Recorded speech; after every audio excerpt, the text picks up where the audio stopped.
Hi, everyone. I am Demand Gen, and this is Freight Marketing Gurus. Today, we've got Nate Wright with B2B Bandits. How's it going, Nate? It goes. It goes. So I like to start off with an icebreaker. And so for you wanted to jump into what's the most embarrassing thing that's ever happened to you that you're willing to share. That's an interesting one. You're so far the second person that chose this one. And I think it's so funny because it's like nobody ever wants to tell their most embarrassing moment, but go for it. I was in the second grade, and we were back then. You could like get dressed up and like wear your costume all day at school. I don't know how. Oh, okay. So like Halloween. Yeah, Halloween, Okay. All right. and Halloween had fallen on like a weekend that year. So like the class had set like, hey, make sure you show up in your costumes on blank day. Sure. I convinced my mom. I was raised by a single mom. I had convinced her that, oh my God, Mom, like it's Halloween today. I'm supposed to get dressed up for school. And we didn't have any, we're super poor. We didn't have any costumes or anything. So she had an old bowling shirt and jeans. And somehow she had, from some other party or something, had this comb that had like basically like boot polish on it that she like put into my hair to make me look like John Travolta from like Grease, the whole greaser look. And keep in mind, this is like the late 1980s, and I guess that was still a thing back then. And she got to be all the hair all swooped out and gets me all the way there. She's by this point running late for work. I show up, wrong day. I'm all dressed up. So I call my mom I go to the principal's office. I'm like bawling, right? And just devastated. And I call my mom. She picks me up, and it was the very first time she ever left me home alone. Actually, oh my gosh. I was like, I bet that you could get away with it. I was like 8 years old. So, like, well, you're going to be here on your own, buddy, and you know where the cereal is because I need to go back to work. And I sat there and shamed the whole day with the crustiest, grossest hair ever. And I had like the black on my forehead, like you do when you like. I was like a hot mess all day, but yeah, so many years later, you're still traumatized. Yeah, like Halloween ever since, I almost feel like I'm cursed. Like there's always bad things happen on Halloween, and it's not alcohol related like it is with other holidays. It's like just stupidity, and that should not have happened. Yeah, but it was. I mean, tables turned as a parent. That was actually all right. You're gonna be home alone today. And well, now, like, that freaked me out. I was like, that was what was so spooky. It was like, it was so quiet in the house. Like, what do I do? Yeah. In Ohio, they don't have like a legal age for when you could be left home alone. It's like you could be home alone until you like can't do it, like till you can't manage it, till you get caught, till you get in trouble. Then you're in trouble. Like there's no age. But it's like if you have a young kid that goes outside and then the cop comes, then there's a problem. But there's like no defined age for when you could be left home alone. Wow. Upsides and downsides. Yeah. Different generation though. I really I imagine we'll get into a little bit in our conversation, but the generational changes is definitely impacting like everything, home and business. And I've been feeling it a lot this year. So when you were younger, and I mean that as in like when I was younger, were you an early adopter of technology? Oh yeah. So was I, but I got to tell you, I'm getting to a point where like I don't care about the next iPhone coming out. It's the exact same as the last. Like, no, well, I don't think that I'm on like a like the unsustainable like early adopter route. Mm-hmm. I was an early adopter of any kind of like computer technology. Yeah. And I don't think it was because of like I was going to be a programmer or anything. It just seemed kind of cool. And again, talking about like social norms, families and stuff now, my stepdad at the time, when I was in high school, he was an engineer. Mm-hmm. Brilliant man. Like he has a bunch of patents for like, he's built like artificial pancreas and ears and stuff like that work. Wow. Yeah. The FDA allows to put in people's bodies. And the guy's a genius. And I think I wanted to impress him, so I started doing nerdier and nerdier things. But then I actually liked it. Yeah. So it wasn't because I had some innate desire, like, ooh, I want to like play with that new technology. It wasn't a glittery object thing in the beginning. I just wanted to like fit in with it because he was so smart. That's cool. So tell us more about you and your role at B2B Bandits. I founded the business like a zillion years ago. Zillion in marketing terms. It's been, I'm coming up on year 16 of doing this. Congratulations. Thanks. I've always held the same role, you know, founder, hustler, fixer of problems. That's what the CEO stands for. My title. It's not chief executive officer. It's chief everything officer. Like, yeah, you do what needs to be done. Yeah, I mean, like a couple weeks ago, I was sitting in a bank lobby for like 3 hours to like fix one line that was wrong on the form. That was my job that day. He was like, "Oh, you need to outsource that stuff. I can't outsource the bank document. Can't do that." No, even that was done, and they're like, "Nope, sorry, it's still not fixed." By the time you tell somebody what it needs to be, it's like it would have just been easier to handle it. Like if you had to go through like what this needs to be or like what your thoughts are on something that you're agreeing to, like you could have just handled that one line. I mean, we in the beginning, I was fully freelancer fueled, right? I started my business, and I had this is a quick story.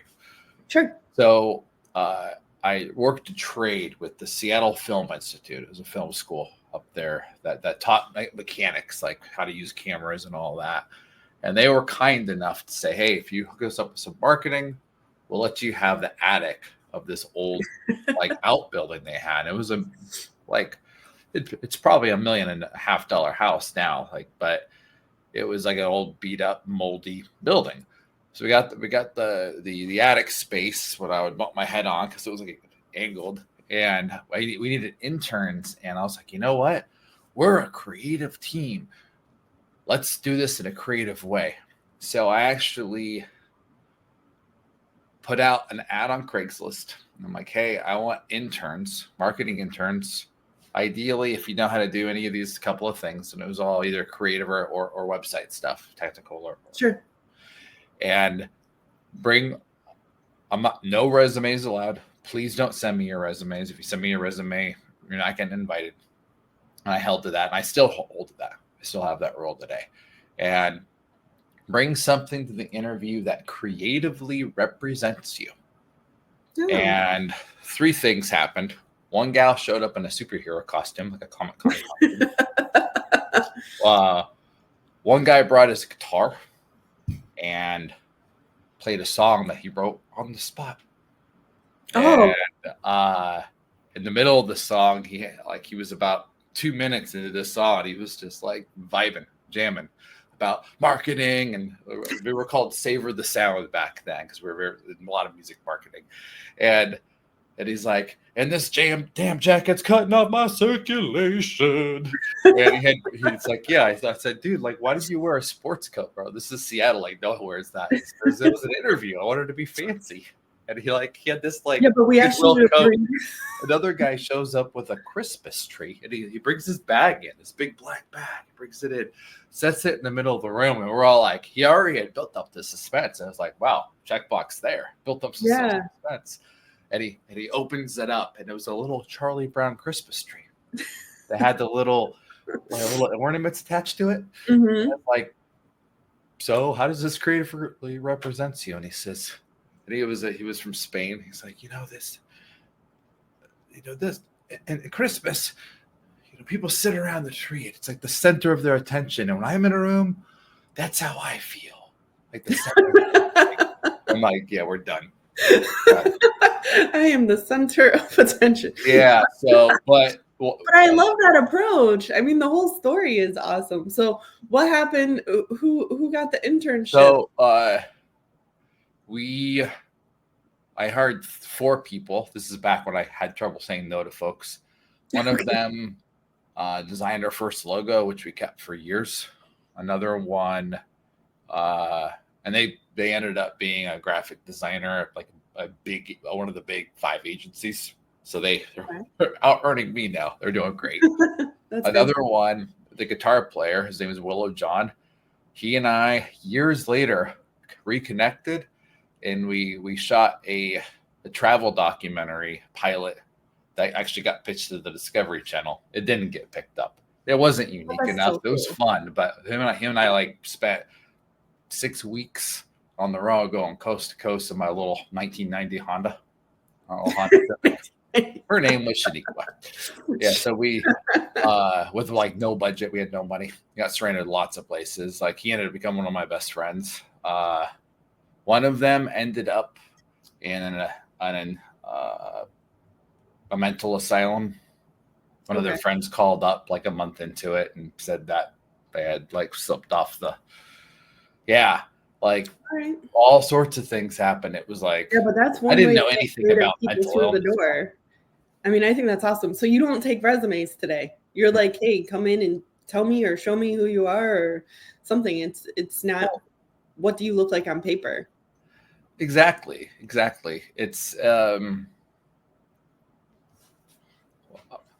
my last real job before I became a marketer, and I'm grateful still. Awful job, but I'm grateful for it now, years later.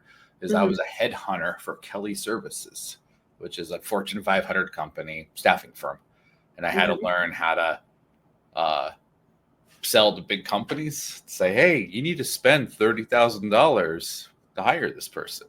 Sure. They're worth $30,000 because I found them and you couldn't, right?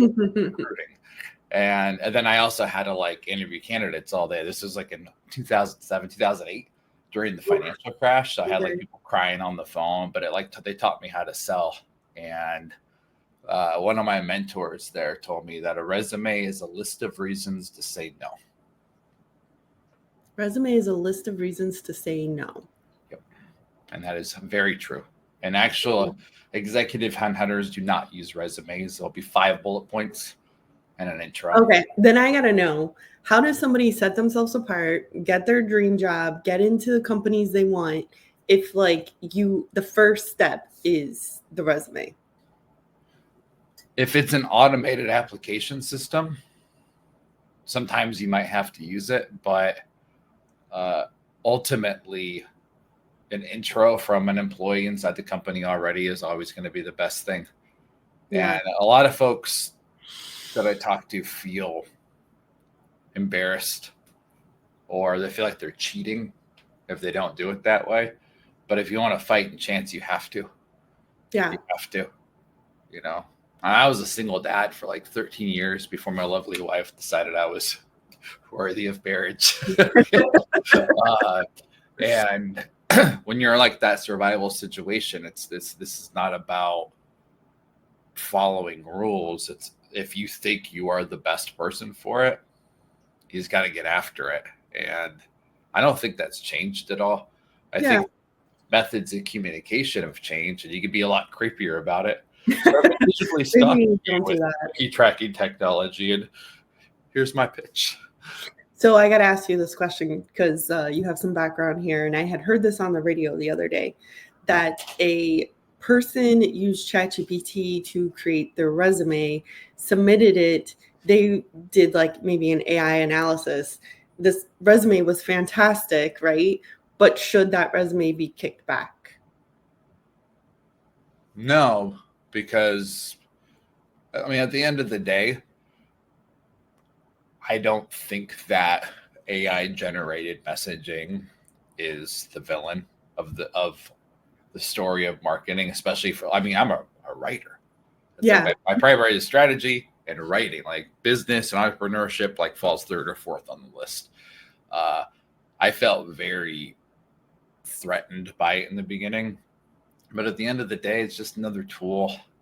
And it's a great first draft partner. Like, you want to brainstorm, you want to get some ideas, you want to do some research. It can aggregate information and organize it very quickly in a very helpful way. But hey, if it starts with navigating the landscape or whatever, it came from AI.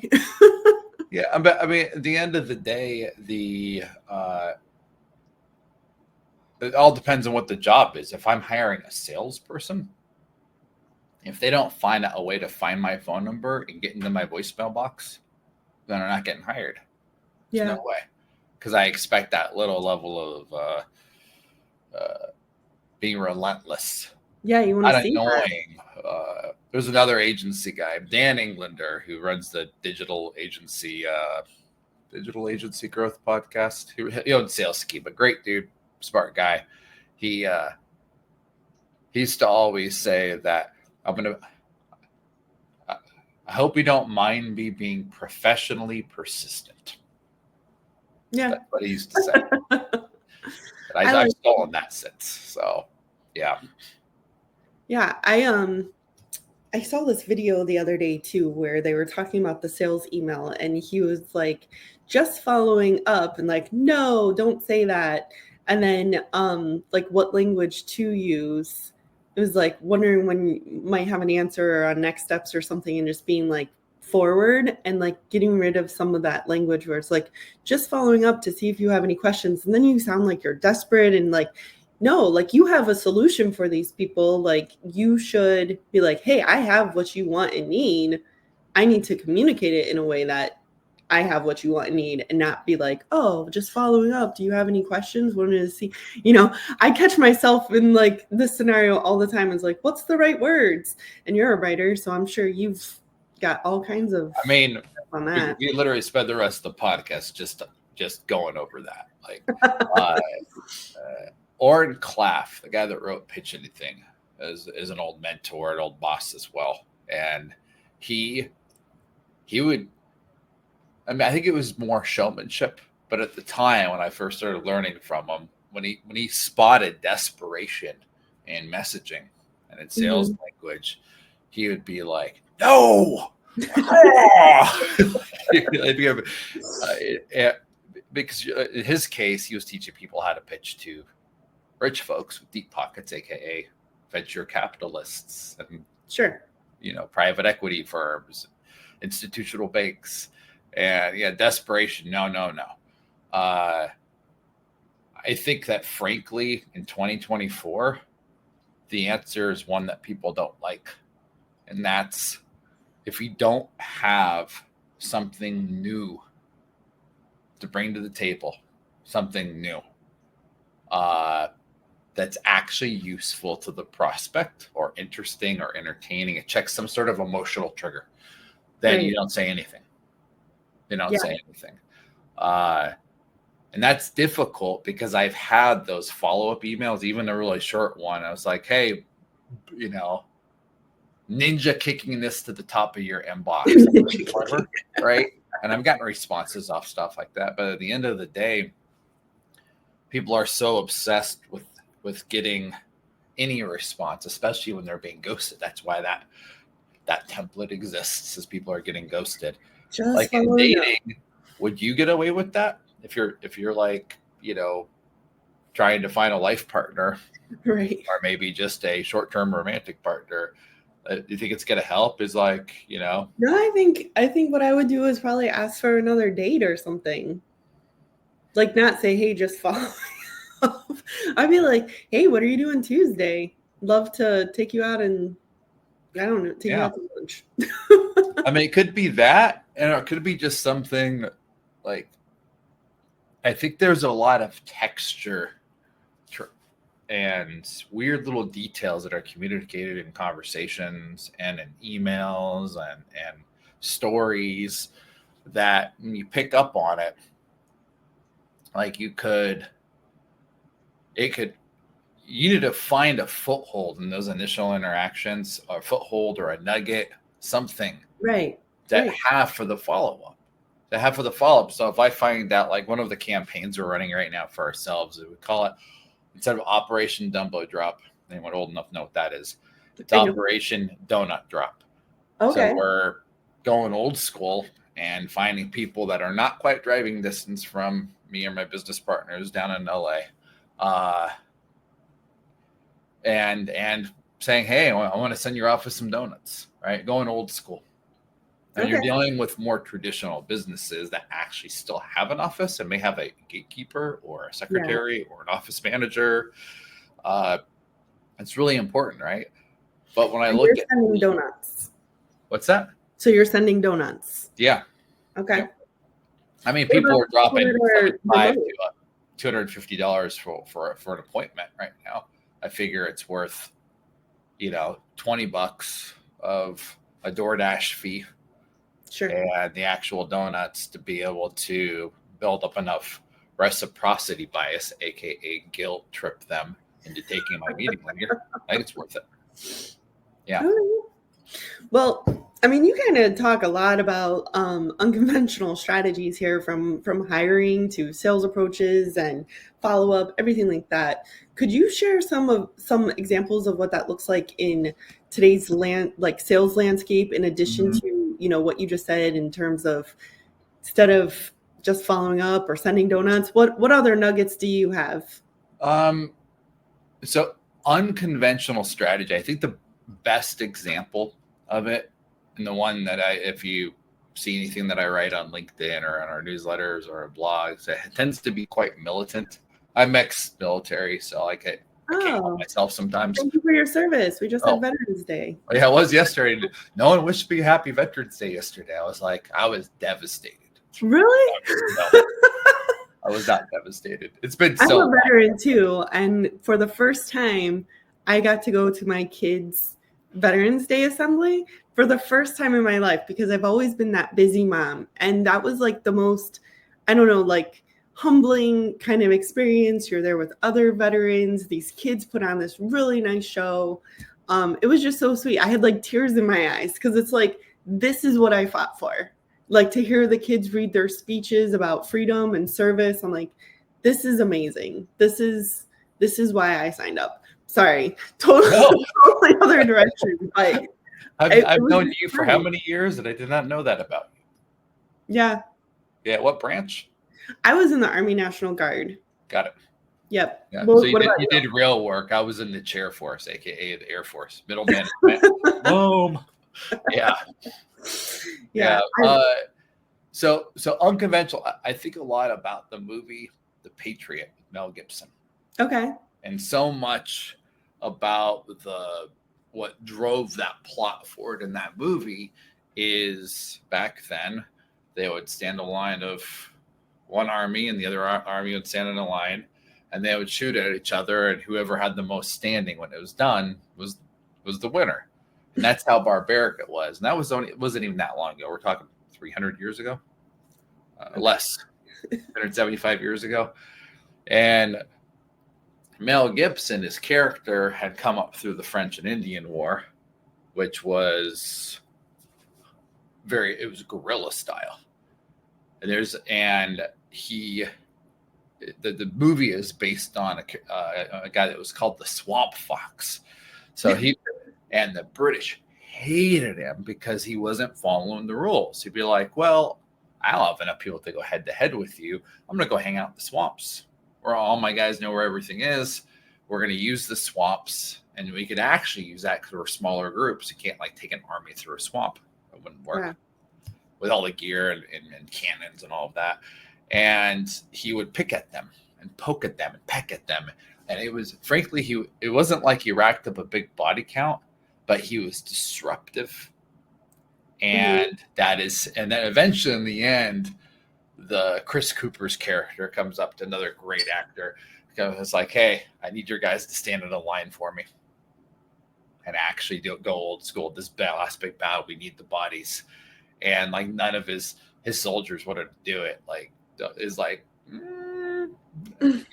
We're not into this. And of course, it's Mel Gibson. And now if Mel Gibson asked me to go on the front line, I probably would, because, very inspiring speech. But in that particular case, it was unconventional, frankly, because it didn't fit the social norms of war. It wasn't even a rule. There was no book. There was no regulation. There was no Geneva Convention. It was just, this is how we do it. So when I talk about like unconventional sales and unconventional marketing, it's changed over the years. There's stuff that was unconventional 5 years ago. That's normal now. Right. Like a follow-up email. Yep. People automate that now. You don't even need to like do it. You don't even need to be a good, responsible sales or marketing person and send that. Well, make sure you follow up constantly. Yep. And it doesn't work anymore. Ooh, big surprise. But so examples. I'll use recent examples on real campaigns. Some of them worked and some of them have not. Okay. But I think the important thing is that to remember in all of this is that in the Patriot, the Swamp Fox, and in history too, history shows this, that the unconventional warfare would not have won the war. It helped them win the war. And that's where America came from, speaking of Veterans Day and patriotism. It came from that unconventional approach. What won the war, it still was a war of attrition. And we were, to be blunt, taking down those people, killing them faster than they were killing us. Right. And in a way that became unacceptable to them, so they left. And now we have a country. But so unconventional sales and marketing is not to supplant, it's not to replace the basics, inbound, outbound, right? Know your USP, like all like what we consider the basics in 2024. But it is meant to give you that extra edge and unfair competitive advantage. The donut drop thing, I talk to people all the time that like, hey, we're selling. I have a platform that's pushing monetizing additional parking spaces at trucking facilities, like an Airbnb of parking for truckers. Okay. So how are they doing it? How are they getting the word out, right? So ultimately, it's okay. Well, we need everyone that owns those parking spaces that's not getting monetized to know about it. There's basics, brand awareness, but how do we get their attention? Well, I bet you if I sent a bunch of damn donuts out, I would get all their attention. And I should feel bad about that because it's stereotyping the blue collar workforce, dude. You know? With donuts? Yeah, everyone likes donuts. Well, I'm actually glad you said donuts and not cookies, because if I got cookies, I'd be like, gross. How do you not like cookies? I also don't like chocolate and peanut butter. I thought we were friends. But hey, this actually works out well because everybody I hang out with, whenever I get chocolate, peanut butter, or cookies, I share. So this is why these friendships work. They don't know because it's revolting to you. Like it's your. I'm like, oh, I got these chocolates. Here you go. It's my equivalent of a lima bean. It's like, you can have these lima beans. I actually like lima beans. Man, don't get me started on all that. I'm shocked. All right, so we're sending donuts. It's an unconventional route. I have not heard of this one. Like, I mean, usually around the holidays, you send like some holiday gifts. For the traditional businesses, that survived over the years, right? But then everybody went home, and then it was like, okay, how do I can't send a basket to this one person without sending a basket to everyone that you work with and stuff. So that actually got, I think, harder over the last couple of years because most the people I work with are not in the offices; they're at home. So one of that this is something I stole from a client actually, and they told me about it. I was like, "What? Why did I think of that?"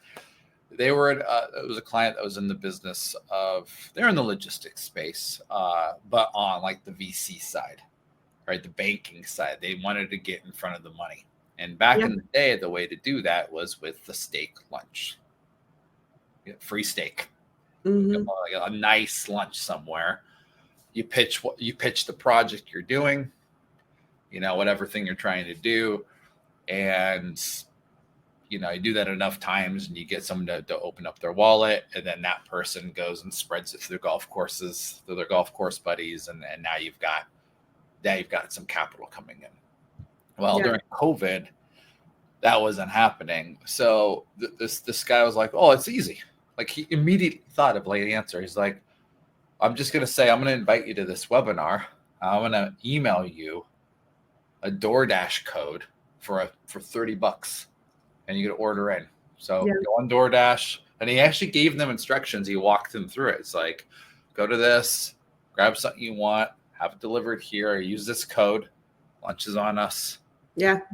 I recommend getting something fancy, treat yourself. And people would have their DoorDash lunch sitting with them on these Zoom calls. And it wasn't a perfect solution, but it seems really simple now. It's like, of course, it's obvious.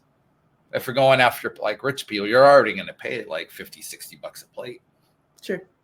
So maybe it was a better deal that way. But I thought that was a cool, unconventional approach to the problem. Yeah, one of my favorite things for getting to talk to people is just asking for a coffee chat. 15 minutes. Because I'm not meeting anybody at my house. I've got my cat and my dog, and they're horrible employees. They're always sleeping. But so I just I'll see somebody that'll post something interesting, and I'll be like, "Hey, are you open to a coffee chat? I'd love to just talk." And I'm not doing it from a sales perspective. I actually love meeting people and connecting. Is it 6 degrees of Kevin Bacon? Who do we know in common? Are we going to the same shows? That sort of stuff, and just building relationships. And then, maybe one day if the stars align, it might be an opportunity, but I never go in with that in mind. I just want to connect with people. Well, the thing is that the buyers are becoming more sophisticated. They're becoming smarter. They're becoming more other aware. They can sniff the sales pitch like a mile away. Yeah. So this obsession on messaging, I'm gonna probably regret saying this later. I think the obsession about messaging is dangerous in 2024, 2025. And the reason why is that tone is what is going to get them to drop their guard. Yeah. And actually have that conversation. And then you've got good tone. You have a disarming tone. I have an aggressive tone. So I have to try different things and use different approaches to it even bleeds into my writing, that aggressive militant tone. But it doesn't always work and turns people away sometimes that I actually want to talk to. But understanding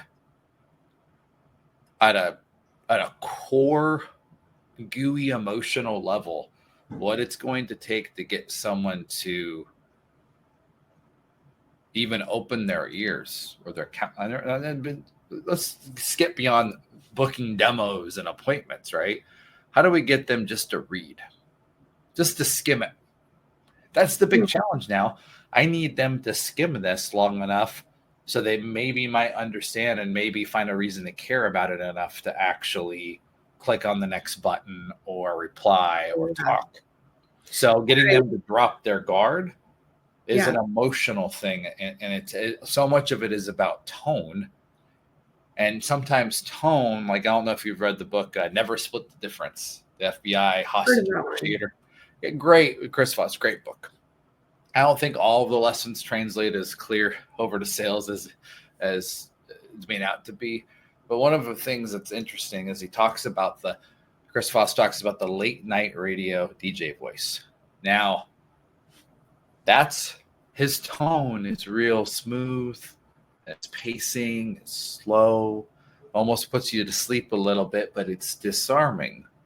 His message in that case was wrong because so many of the buyers right now have never listened to late night AM radio.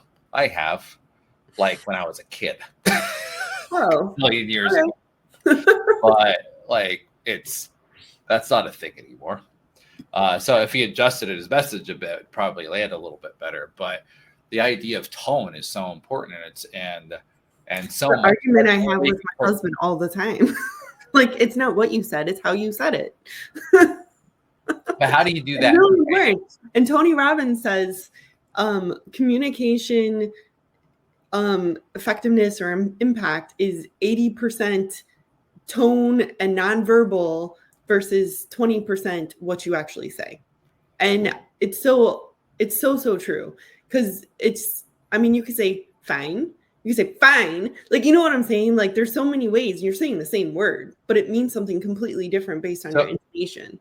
So the question is, how do you communicate tone in a written format? I think for me, I have my own personal brand and I like to lead with authenticity. So I've always had like this mindset of seek to understand. So I feel like as long as you're asking questions and trying to understand, you come off authentic, because I genuinely don't know. I would like when I ask somebody to do a coffee chat, it's like, hey, I'd love to learn more about your business and what you're doing in this area and solving for this. Like, you know what I'm saying? It's like genuine curiosity. And I think that's my own like personal brand and tone. Now, and I would think you say anything in the message outside of learn something? Would you add details about the business or the category or anything about them? Yeah, like I saw somebody posting something that was reducing carbon footprint and like actually having the analysis behind it for trucks, for fleets, right? Yeah. And you know, greenwashing is a huge problem. So having a solution that can actually communicate how you are reducing carbon footprint and actual numbers and metrics, I think is very attractive. So I genuinely asked about that. And so we kind of talked about that. And then one guy told me about how he's building this whole model and plan around a sustainable city, like actually like building a new city that focuses on sustainability. And I was like, that conversation was supposed to be 15 minutes. And we talked for an hour because I'm just so fascinated by what people are trying to do. And I loved learning that. Yeah. So I think that for the rest of the world that aren't you, that well, you've got a disarming personality, right? It kind of bleeds through in your messaging and your website. It's like a through line, we would say in the story. One of your through lines is that authentic, unapologetic self, right? For folks that I get this question a lot: what if I'm not interesting? Especially if you're dealing with a client that's like is a software engineer, just brilliant, like has 18 patents, or CFOs tend to fall into this category, very analytical, not as great with people, and sometimes they end up founding businesses. Like, what then? And again, I steal so much advice from other people. My very, very first person I ever interviewed for a podcast, and this is like pre-Spotify, pre-Apple Podcasts even, it was like a very new thing, was a gal that was did PR for scientists. And she's like, I was like, so what do you do when you're not interesting? When you don't come off authentic, when you come off a bit robotic, that's just your personality is very mechanical, which is okay. Like I would probably have made a lot less mistakes in my life if I wasn't so emotional.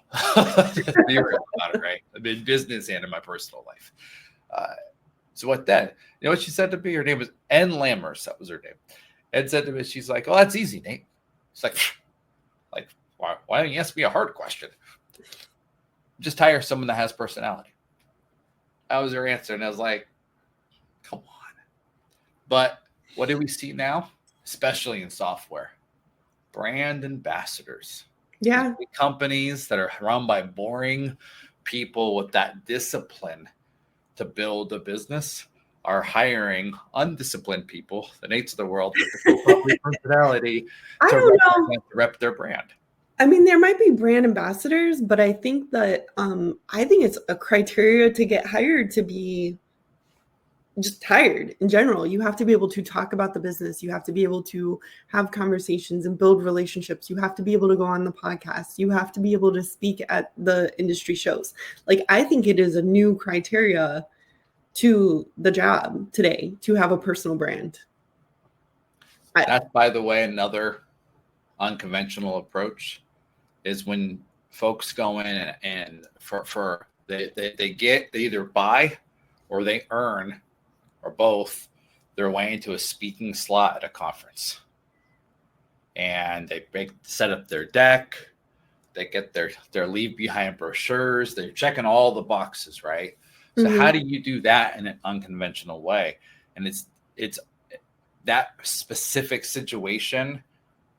And this year, I've seen it a lot, is becoming more and more important. It's like, well, I'll ask people like, hey, like where'd like your last couple of good leads come from? Oh, all my best leads, like for the past 6 months, it's been all from the registration list from my talk. Now, are they able to convert all those into clients or customers? Not always. In some cases, they convert zero. And I've had those hard calls too. But if you look at that experience, there's an opportunity there to actually communicate tone, not on paper. This idea of tone is so important right now. You know, and that is one of those situations that, well, if you're coming off plan, why can't you have there be two of you up there? Yeah. Why can't you maybe spend a little more money and sponsor the happy hour? Maybe you just need a little bit of booze to get that part of your personality to come out. I mean, there's a lot of different things to look at, but how would you do it different? Well, two things that I'm seeing at the show.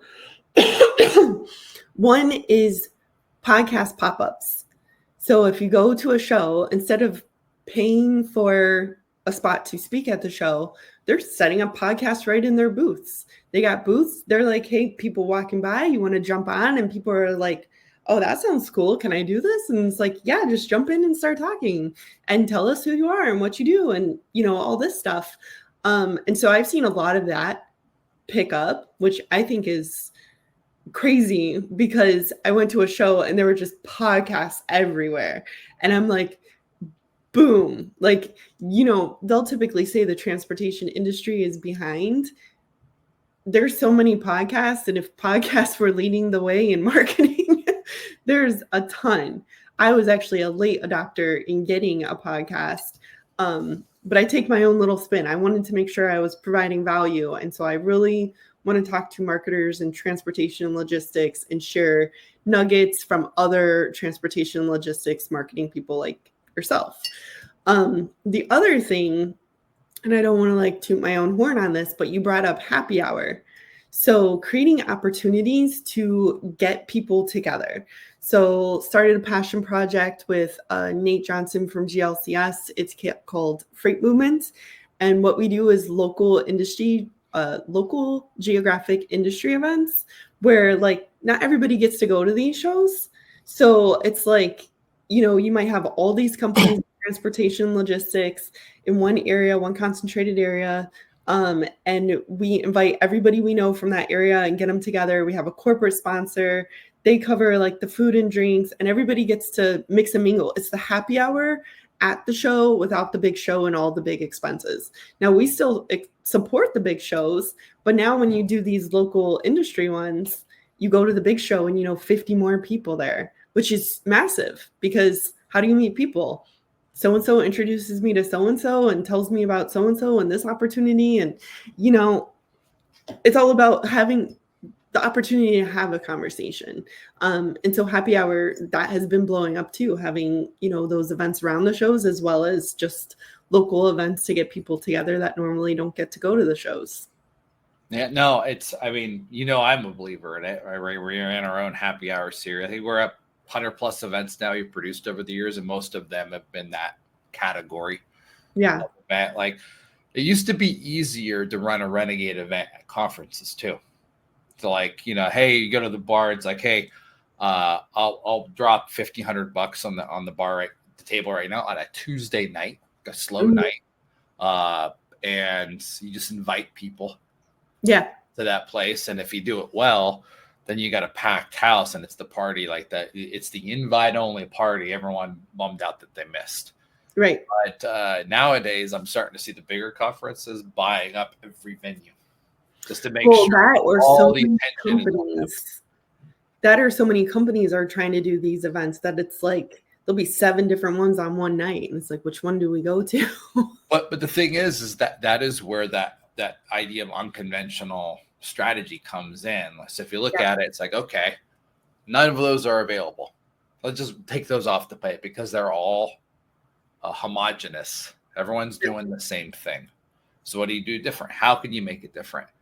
So there's sometimes there aren't that many levers to pull. You've got location, time, topic, guests, like a couple of variables to play with, a couple of dials. Yep. What if you got chef's table access at a local restaurant? What would that take?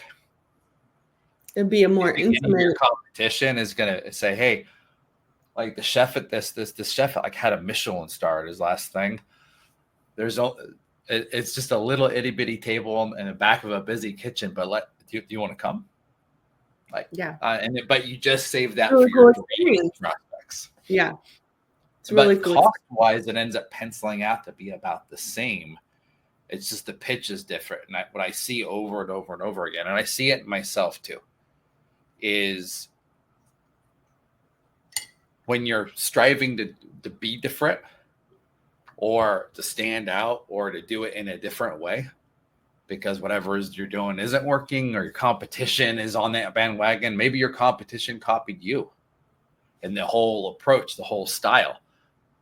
What do you do then? And oftentimes it involves an uncomfortable conversation, and it involves doing something you're not good at.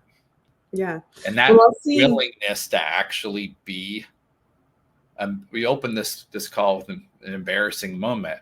Mm-hmm. If you're willing to expose yourself to embarrassment, that will bleed through in all of your communication regarding that campaign or project or event or happy hour. And guess what? In our super digital world, I think people are attracted to that because do you think I'm going to teach an AI to be insecure? No. Mm-mm. No. So yeah, I'm all about it.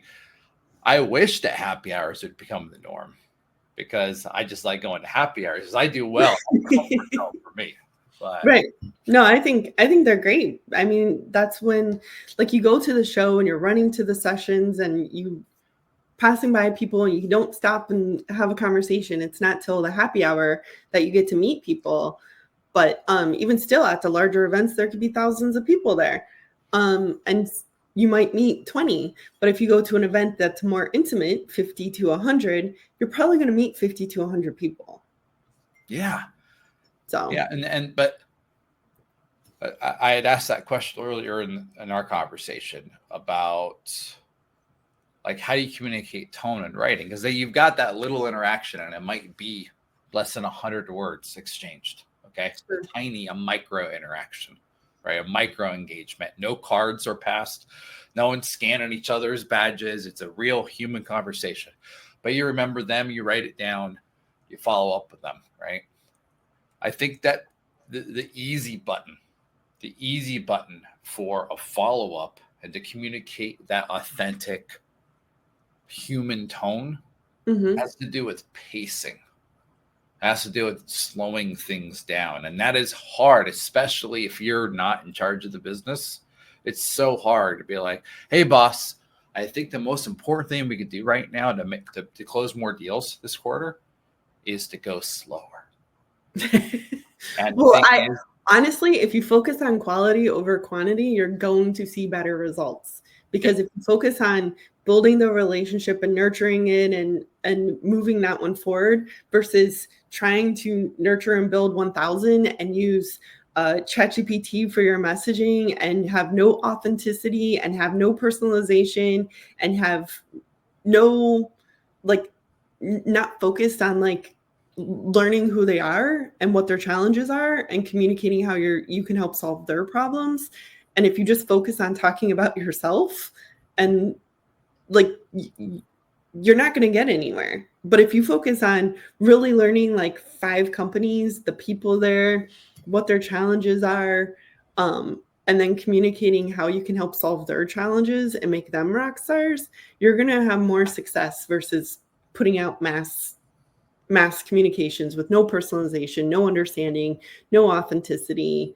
Well, I'll give you one of my favorite lines. I've been using it for years. I probably stole this line from someone else too. But we talk about solving other people's problems, right? Yeah. So here, and I say this so often. It's like it is like embedded in my DNA now, my business DNA. Whether or not we do business together, I think you should do it this way.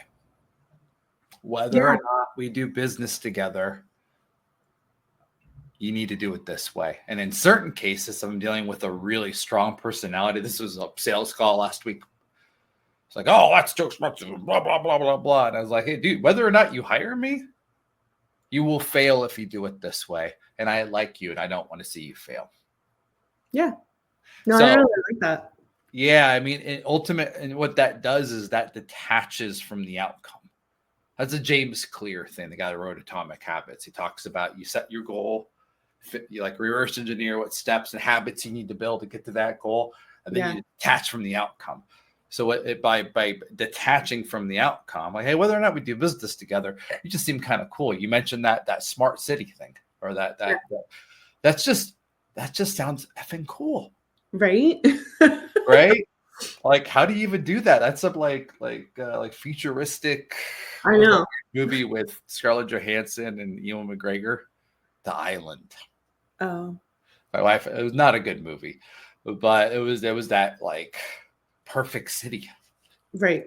It's fascinating, and it's, as I said, like sometimes the only lever you have to pull, especially if you don't have control over the messaging, or frankly, if you're in a boring business. I mean, I know you get this, Jen. Like, so much of our job is to take a useful product, something that actually solves problems, and saying, hey, it's exciting. Well, it's better than a spreadsheet and copying and pasting. That's what makes it better. Right. So what are you left with? What levers do you have to pull? And a lot of it's personality. A lot of it's likability. A lot of it is discipline. Like, hey, before we do the sales campaign, let's do one more piece of free content. Just one more. Without a pitch. Hey, let's share it and not even put a link in it. Let's not put a form on it. Let's just give one more little thing away, and then we could sell. That little level of discipline, I think, is going to make or break people next year. Yeah, well, I've done away with forms like altogether. I don't know how you feel about it, but people stand up forms. Like I'll often do like a HubSpot like analysis, right? Let me get in there and look under the hood and see what's working, what's not. And so I'll go to their landing pages. It'll have like 700 views and 2 conversions. And guess what? It's me and you. I'm like, you should get rid of the form. Apparently, people are coming to this page and not downloading the content because the new norm is I fill out this form, my phone rings, and people know that because it's a norm, right? So people don't want to fill out the forms because just because they're downloading that leadership content does not mean they're in a sales cycle whatsoever. And you should give them all the information they're looking for because they're doing the research. And when they need a solution, that's when they come to you. That is what inbound marketing is. I mean, no, 1,000%. We're in the process of ungating all of our content at B2B Bandits right now, ungating everything. And it's odd. I was like, I don't remember putting up this many gates.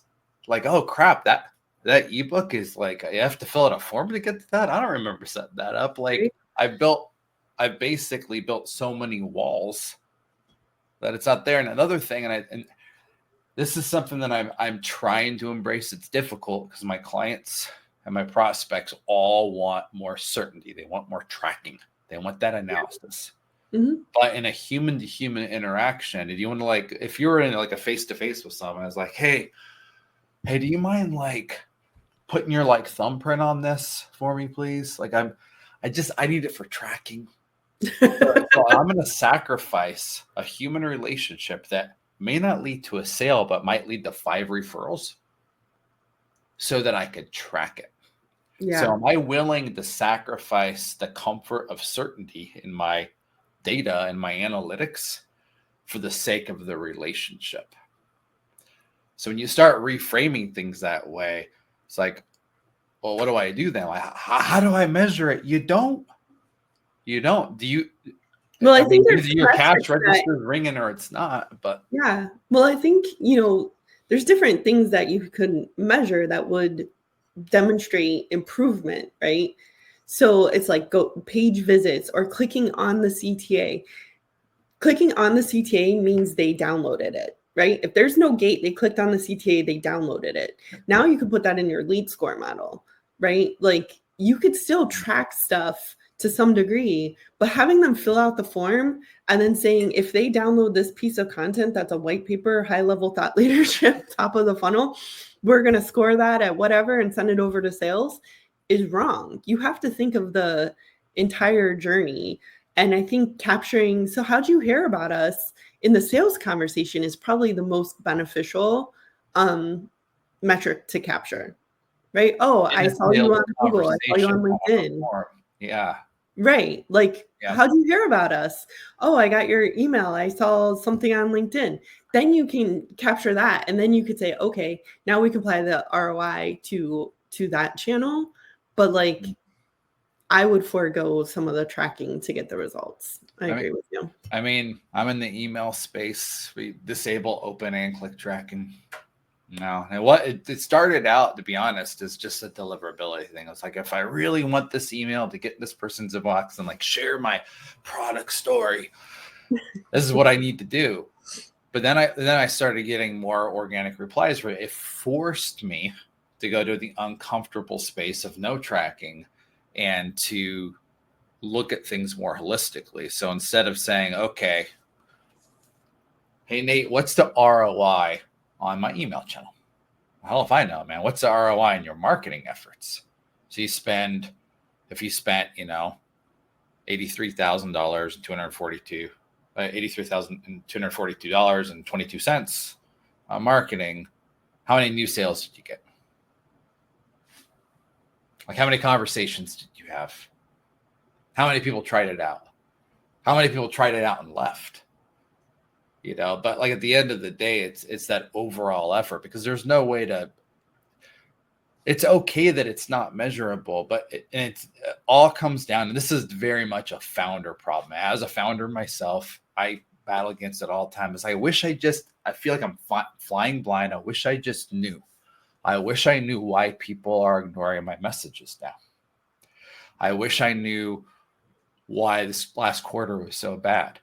But the uncertainty, sometimes it's not answerable, and that's okay. Yeah. That is okay. Well, there's so many variables, right? So, I mean, you could say, if it's your open rate, you're looking at your subject line and who sent it. That's all that they see before opening it. Maybe preview text, right? Mm-hmm. But then you have the email, you might be doing A/B testing on the content, so the image, the CTA, like all these different things. And it might not even be any of that. It might be that you sent it on Tuesday versus Thursday. It was the day after the holiday. Like, there's so many variables. I forgot about Veterans Day this week. And one of my campaigns is like, oh my God, those are garbage numbers. No one was that. No one was working. All their kids were at home. Like, no wonder they were garbage numbers. I was like, oh, okay. Yeah. You never know. Yeah. I mean, could have, would have on that front. So we actually have 1 million questions that we did not dive into whatsoever. Sorry about that. No, this was a really great conversation. So that just means we have to have you back on so we can actually talk about some of the things that, you can share on some of that email and stuff like that. But since this is like end of 2024, I want to ask, what do you think is coming in 2025? what should we be prepared for? What should we look forward to? What trends are you seeing? Or I, what, anything? it's a good question. I mean, you did, full disclosure, say I'm going to ask this question at the end of the podcast, and I've come up with like 15 different answers. I didn't ask that question yet. That one spilled the secret sauce. This one's just like trends for 25. Oh, okay. So I'll let you know where we're putting our money right now, like Okay. actual real marketing dollars right now. Partnerships is a big one. Yeah. If I'm going to spend all this time, like human effort, into developing a relationship, I could develop a relationship with a client, or I could develop a relationship with someone that could get me in front of 10 clients. Correct. Math is pretty simple at that point. Yep. So investing more in partnership, and I'm not talking about referral programs. I think those are way too transactional, but actual like human referral networks. So that's one area. The other area, events. Like I have been tricked. Just a couple weeks ago, I was tricked by an AI generated video that I wasn't paying super close attention. Like I wasn't like blocked in on it, but I watched it. It was a couple of minutes long, and it's like, and I'm reading the description. I was like, let me put the little post on it, AI generated. And they said it in an unapologetic way. Oh yeah, by the way, this is my AI that did this. And I'm like, oh my God, I got tricked. I thought I was like untrickable. So human to human live events is going to be the only way to actually prove that you care enough about that relationship to show up. Yeah. Because now video calls, I would say in the next couple of years, video calls may be managed that way too. And the last thing I would look at is that, and this kind of falls into the content marketing in your world a little bit, the demand gen world. If people know that you're willing to do hard things for them and not expect anything in return, they're more likely to drop their guard, right? So I would say that the nerding out on content is going to become a lot bigger. I'm seeing a little bit of this over the past year, but I think that is going to separate the good from the great. Are the people that, if you're going to put out an ebook, why don't you put out a full-size book? If you're going to do some videos, why don't you dig into the hard stuff? Give them the PhD level stuff. Like, why are you like, here's how to build, here's how to make your fleet management operations easier. It's like, yeah, so what? So what? Let's get tactical. Like, can you show me how to use Excel better? Because that would help me. Yeah. So those are the three things that we're actually putting money into right now. Yeah, I agree. For me, and this, partnerships, helping support one another. We have complementary offerings that don't overlay, right? So finding partners that you can build together with, and then definitely the events, like started a whole company just to help bring people together, because there is so much AI, and post-COVID people crave human to human interaction, and people still working remote want to meet in person, want to have a meal, want that happy hour experience, and want to connect, want to talk to a person. Like, I am tired of calling companies and talking to operators and like AI operators, right? Like, I don't want to press one. I want Sally on the phone. I want to talk to Sally. So 100% I agree. So last question. This is the one you said you got like 15 different things for. So this is spilling the tea. This is some insight that is not like common knowledge, something to help make somebody that's listening right now more successful, or giving them a piece of advice you got, or just something useful. I mean, I'll get super tactical right now. Okay. LinkedIn thought leadership ads. So Okay. it's boosting a personal post that's sponsored by a business. That is the lowest cost. You said a personal post sponsored by the business? Yeah. Okay. Yeah. So it used to be that you needed to be a company post, and like no one reads company posts. Like LinkedIn's algorithm hates it. right? Right. So when you're actually trying to in the B2B world, that's the world that I live in. That LinkedIn's always had better targeting, but it was expensive. I have to spend all this money on lead ads and website traffic ads. I have to do all this extra work. But when you're trying to like show tone, and we talked about earlier, Yes. Bringing it full circle. Yeah, it's a video. So putting your best stuff, the stuff that you should be charging for, into a short video, and then using the LinkedIn's thought leadership. That's something we're running a bunch of experiments right now with clients and with ourselves. We use ourselves as guinea pigs on that. Yeah. But the actual cost is way, way lower. And the targeting is really, really high. So you could go after that like account-based list with it now. I would start doing that. That's something I usually charge people to like. It's like, hey, if you want to know that secret sauce, you're going to have to pay. But either way, work with me or not, you should probably do this. Yep. Yeah. So now, is that going to be around in 6 months? Is that going to be ruined by marketers? Marketers ruin everything. Is it going to be ruined by marketers in 3 months? Probably. But right now, that's what happened with content marketing. Every company turned into a content production house, producing. They're putting out movies. Barbie. Content. Not what? They're putting out movies now. Barbie. There's whole agencies just dedicated to branded content. Yeah. It seems like it would be a lot of fun though. I wish I had that job sometimes. We could do whatever we want. But Nate, it was really nice to have you on. Can you let the listeners know how they could connect with you if they want to reach out, if they have any questions? Yeah. B2B Bandits, B, the number 2, B, bandits.com. We're on LinkedIn mostly. That's where it's easiest to find our uncensored ramblings. And honestly, just conversation. Like, actually, I do read my emails and I do accept connection requests and like talk to people.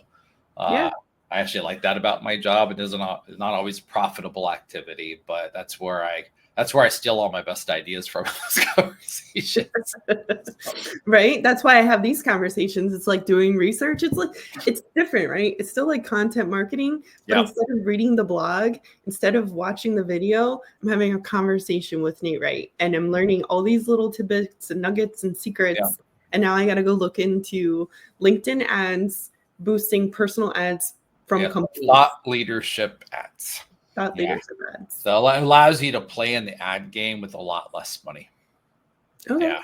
And hey, that's what we're always doing. It's got to be authentic and interesting and useful and well targeted and follow-ups. It's silly to everything else. But again, it's like that unfair competitive advantage. If your competition isn't willing to get on camera and you are, that sounds like an unconventional approach. Let's quadruple down on these video ads and let's throw a little bit of money behind them so that everyone will know this face.